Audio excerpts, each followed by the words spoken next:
जोखा में आपका स्वागत है। मैं हूं आपके साथ उपमा शर्मा। इस कार्यक्रम में हम आपको बताएंगे जम्मू कश्मीर में आज दिन भर हुई गतिविधियों की।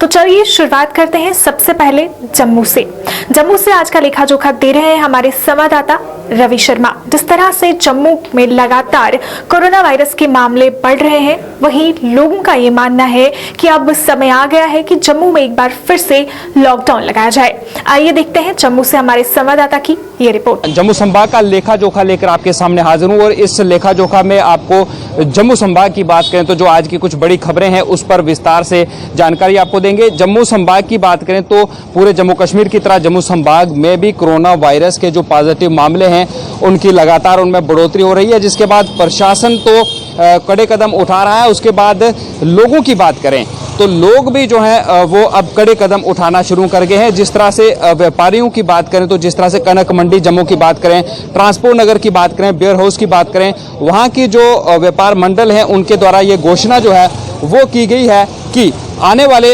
जो दिन है उनमें सैटरडे और संडे जो है वीकेंड लॉकडाउन वहाँ पर होगा। और आम जनता की बात करें तो आम जनता भी अब ये चाहती है कि कुछ दिन के लिए प्रशासन के द्वारा लॉकडाउन जो है वो लगा दिया जाए, क्योंकि कोरोना वायरस के मामलों की बात करें तो लगातार जम्मू संभाग के अंदर भी मामले जो है वो बढ़ रहे हैं। और पिछले 24 घंटे की बात करें तो कल एक ही दिन में 16 लोगों की मौत जो है वो जम्मू संभाग के अंदर कोरोना वायरस की चपेट में आने के कारण हुई है, जिसमें से 6 लोग जो हैं उनकी मौत जीएमसी जम्मू में मात्र कल के दिन की बात करें तो वहाँ पर हुई है। जिसके बाद कुछ लोग जो हैं उनसे बातचीत हमने ज़रूर की है, जम्मू संभाग के स्थानीय लोग, वो भी आप इस कार्यक्रम में सुनेंगे कि आखिर स्थानीय लोगों को क्या कहना है।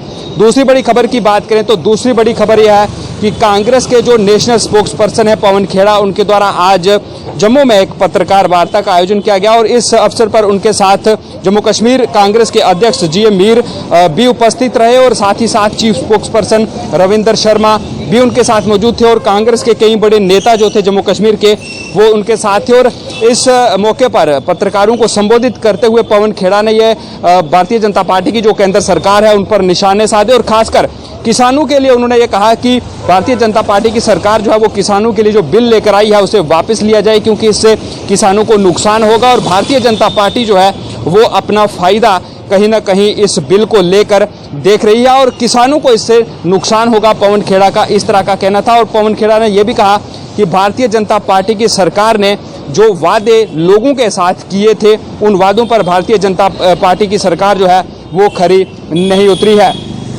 वहीं भारतीय जनता पार्टी की बात करें तो भारतीय जनता पार्टी के द्वारा भी एक पत्रकार वार्ता का आयोजन किया गया और जो किसान बिल लाया गया है उसको लेकर ये कहा गया कि किसानों को इस बिल से काफ़ी फ़ायदा होगा। भारतीय जनता पार्टी के जो वाइस प्रेसिडेंट हैं नरेंद्र सिंह, उनके द्वारा और जो स्पोक्स पर्सन हैं उनके द्वारा सुनील सेठी, उनके द्वारा पत्रकार वार्ता का आयोजन किया और लगातार उपलब्धियाँ जो थी वो केंद्र सरकार भारतीय जनता पार्टी की जो केंद्र सरकार है उसकी गिनाई गई। और साथ ही साथ उन्होंने ये कहा कि कांग्रेस जो है वो इस पर सियासत करना चाहती है, लेकिन लोग जो हैं वो ज़्यादा समझदार हैं और आने वाले समय में किसानों को इस बिल का फ़ायदा होगा और किसान भारतीय जनता पार्टी जो है जो किसानों के लिए बिल आई है उसका समर्थन करते हैं, ऐसा भारतीय जनता पार्टी के नेताओं ने कहा।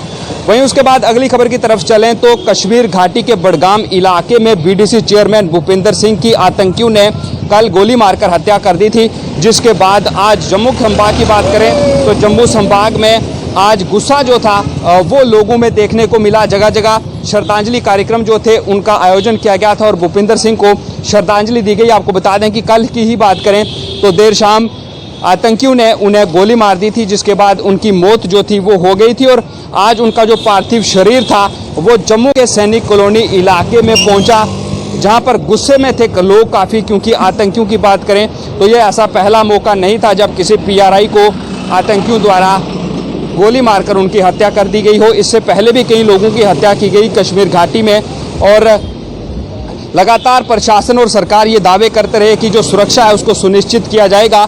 इनको सुरक्षा तो दी गई थी, लेकिन आखिर क्या कारण रहे कि सुरक्षा देने के बावजूद उनकी हत्या जो थी वो हो गई और आतंकी उन्हें मौत के घाट उतारने में कामयाब हो गए, ये बड़ा सवाल है। इस पर भी जांच की बात कुछ लोग जो थे उन्होंने कही, लेकिन उनका अंतिम संस्कार जो था वो जम्मू में आज हुआ और उनका जब पार्थिव शरीर यहाँ पर पहुंचा तो काफ़ी गमगीन माहौल जो था वो वहाँ पर था।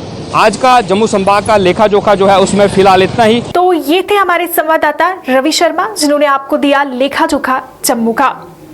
इसके बाद आइए अब रुख करते हैं कश्मीर का, जहां से दिन भर का लेखा जोखा लेकर जुड़ रहे हमारे संवाददाता फिरदौस इलाही। जहां बीजेपी के बुलंद दावे थे कि 370 हटने के बाद यहां पर हालातों में सुधार आएगा, वही नेशनल कॉन्फ्रेंस की तरफ से जो सीनियर लीडर यहां पर है, उन्होंने इन दावों को मुस्तरद किया और कहा कि यहां पर जो किलिंग्स हो रही है, जो हालात खराब है, उनके सीधे सीधे जिम्मेवार बीजेपी है।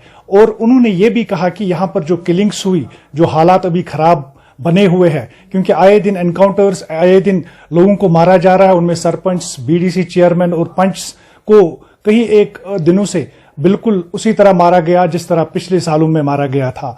लेकिन अब देखना यह होगा कि इन हालातों को सुधारेंगे कैसे। पुलिस भी अपना काम बखूबी करती है और एडमिनिस्ट्रेशन को भी चाहिए कि ऐसे इकदाम उठाए ताकि यहाँ कश्मीर में जो हालात है वो नाजुक बने हुए हैं उनको सुधारा जाए। वहीं अगर हम देखेंगे, आज डीजीपी सीआरपीएफ और डीजीपी पुलिस ने भी इन दावों को मतलब ये कहकर बताया कि हमने पूरी तरह से हालात पर काबू पाया है और हमने पिछले कई एक दिनों से बड़े बड़े जो मिलिटेंट कमांडर्स है उनको मार गिराया। अब आने वाले दिनों में जो ऑपरेशंस है वो भी कंटिन्यू रहेंगे। डीजीपी दिलबाग सिंह ने कहा, अभी जो रथलिंग सेरेमनी में उन्होंने ये दावा किया। अब देखना होगा कि आने वाले दिनों में हालातों को कैसे सुधारा जाएगा। हालात जो अभी नाजुक बने हुए, क्योंकि अभी भी जब हम यहाँ पर अभी बात कर रहे हैं तो अभी हमारे पास एक और मैसेज आई कि यहाँ पर बिजबिहारा में एक और एनकाउंटर जो है अभी लग गया है। तो अब देखना होगा कि आने वाले दिन बहुत ही मतलब सख्त हो सकते हैं, क्योंकि हालात जो है दिन ब दिन खराब होते जा रहे हैं। एक दो एनकाउंटर्स दिन में अब लग जाते हैं, सरपंचों को मारा जाता है। बीडीसी चेयरमैन जो कल भूपिंदर सिंह है उसको भी बडगाम में मारा गया। आज भी हमने देखा कि बडगाम में एक ट्रूपर को मारा गया, उसके राइफल भी स्नैच की गई। तो आने वाले दिनों में पता चलेगा कि हालात किस ओर करवट ले सकते हैं। इस कार्यक्रम में फिलहाल इतना ही। इसी के साथ मुझे और मेरी पूरी टीम के साथ दीजिए इजाजत।